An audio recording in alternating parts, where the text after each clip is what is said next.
गुरुर्ब्रह्मा गुरुर्विष्णुर्गुरुर्देवो महेश्वरः गुरुः साक्षात् परब्रह्मा तस्मै श्रीगुरवे नमः.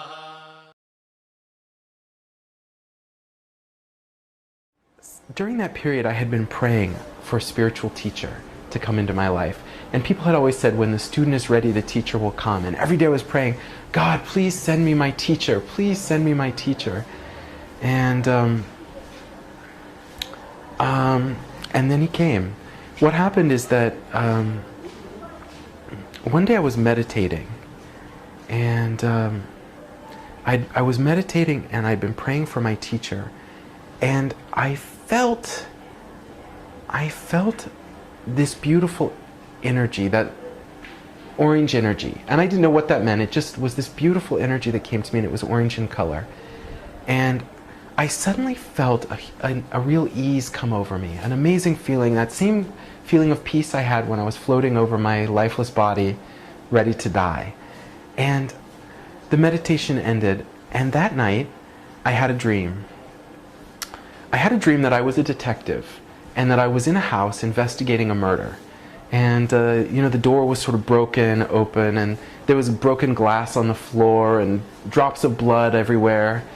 And all the cupboards were open and everything was askew. There'd been a burglary or something and a murder. And this was in a specific area of the country. Yeah, it was in Mendocino in California in the Redwoods. And I was investigating that murder, and everywhere in the house I would go, I'd open a cupboard, and inside there would be a photo of a man wearing an orange robe with a big afro. And I thought it was a black man, African-American man or an African man. And then I would open a drawer, and the only thing in the drawer would be that same photo, very specific photo. Everywhere I went in the house, there was that photo. I'd open the medicine cabinet in the bathroom, and the same photo would be inside. And at the end of the dream, I come to a bedroom with a low, flat dresser and a big mirror over the top of the dresser. And stuck in the middle of the mirror is the same photo of a black man wearing an orange dress. And I can see that the whole top of the dresser is covered with ashes. And the ashes seem to be falling from the photo. And someone with their finger has written a phone number in the ashes. Keep going. Someone with their finger has written a phone number in the ashes. And I saw that phone number, and in my dream I pull out a notepad and I write it down. And the dream ends. And I woke up in the morning, and that dream was maybe the most vivid dream I'd ever had in my life. So I had that dream the first night, and I woke up in the morning, but I couldn't remember the phone number. In my dream I'd written it in a notepad, but I couldn't remember it in the morning. And it was so vivid. I thought about it all day long, and I told a few of my friends about it. And, but nobody really knew what it meant. And why was I dreaming about a black man with a big afro? And, nobody I knew had heard of Sai Baba. Nobody had seen his photo. Nobody said to me, oh, that sounds like Sai Baba. So I went to sleep the next night, and again I had the dream. And as the weeks progressed, I started having the dream all night long. And this was how many days into This was like almost 3 months into having the dream, many, many times every night. Same dream, 3 months. Same dream every night for 3 months, sometimes a dozen times in a night.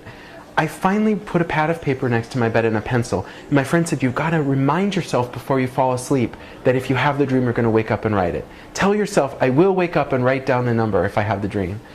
And so I started trying, but I could never get the whole number. I would get a few numbers.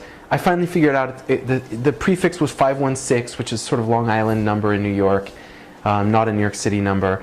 Anyway, maybe after a week, I finally had what looked like a whole phone number. And I woke up that morning and I saw that I had gotten the full phone number, and I said, yeah, that looks like a number. Why don't you try calling it? So I waited until about 8:30. I didn't want to wake anyone up. And I called the number, very scared. I dialed that number, and someone answered, and I said, I probably have a wrong number, and this might sound a little weird. And he said, no, don't trust me. I've heard a lot of weird things, so go ahead. What is it? And I said, well, I had a dream. And I saw this phone number in my dream, and he said, oh, that doesn't sound weird to me at all. He said, what did you dream about? And I said, well, you know, I've been having this recurring dream every night for the last 3 months. I'm dreaming about this African guy with a big afro wearing an orange robe. And he said, oh yeah, that's my guru. I get calls like this all the time. And he said, his name is Sai Baba, and he lives in India. And I said, oh, he's not black? No, he's Indian. He's from South India. They're very dark there. Amazing. I called all my friends and told them, and they thought I was crazy. It was a real number. It was a real number, and the guy...